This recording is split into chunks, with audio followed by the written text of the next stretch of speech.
মানে শাহরুখ খান বা সালমান খান বা অক্ষয় কুমার কে হতে চাও? বলো তোমাদের মধ্যে কে হতে চাও? কেউ না। আর এদিকে তোমাদের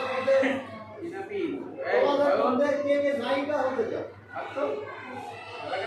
কেউ হতে চাও? তোমরা কেউ নায়ক হতে চাও? তুমি চাও? আচ্ছা তুমি চলে আসো।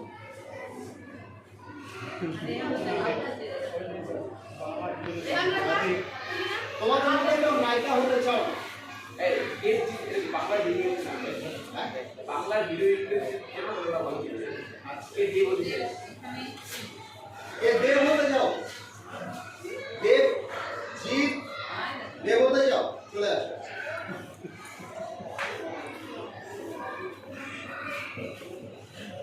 তোমরা কি এখানে তোমাদের মাস্টারমশাই দিদিমণিরা আছে বলে তোমরা কেউ হিরো হিরোইন হতে চাও না, এরকম কোনো ব্যাপার আছে? তোমাদের হিরো হিরোইন তৈরি করবার জন্য তোমাদের মাস্টারমশাই দিদিমণিরা আজকে আমাদেরকে এখানে নিয়ে এসেছে। তোমরা যদি হতে চাও তাহলে চলে এসো, আর যদি না হতে চাও তাহলে বসে বসে দেখো। ঠিক আছে? আমি মাত্র এখানে 33 জনের মধ্যে মাত্র 2 জনকে পেয়েছি আমার বন্ধু। আলিজা চলে আয়, আলিজা এই আসমানি যা সবাই মানে কি পারে না, তোমাদের তো সেটা আচ্ছা একটা কথা আমি বলে দিই, আমরা কেউ পারি না, আমরা কেউ অভিনয় করতে পারি না, আমরা কেউ শিখাবে। এই তুই আয় আর যা যাও হ্যাঁ ও চল বলি হ্যাঁ তুমি চল চলে আয় তোমরা ওই যে সব দাঁড়াও, ওখানে লাইন দিয়ে দাও, এরকম করে লাইন দাও, ব্যাস এতটুকু। রঞ্জনা শিখতে কেউ চাও না? যাবি না? শিখতে কে চাও? অভিনয় করার শিখতে কে চাও? চলে এসো। রুনু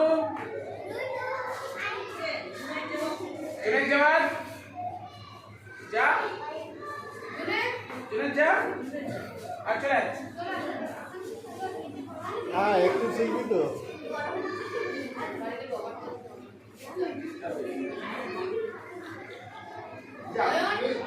আমি 7 জন বন্ধুকে পেয়েছি, আমার 7 জন বন্ধুকে আমি পেয়েছি যারা এখানে আমার মনে হয় অভিনয় করতে চায়, অভিনয় শিখতে চায়।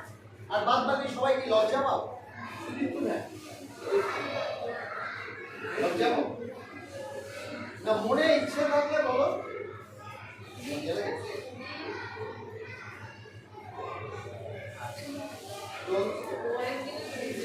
আমি কিছু কিছু কাজ এদেরকে দিয়ে করাবো। আমি চাইবো এরা 7 জন একটা সাইডে বসে তোমরা, আর বাদ বাকি ফাঁকা জায়গাগুলো তো তোমরা ঢুকে যাও। এরা 7 জন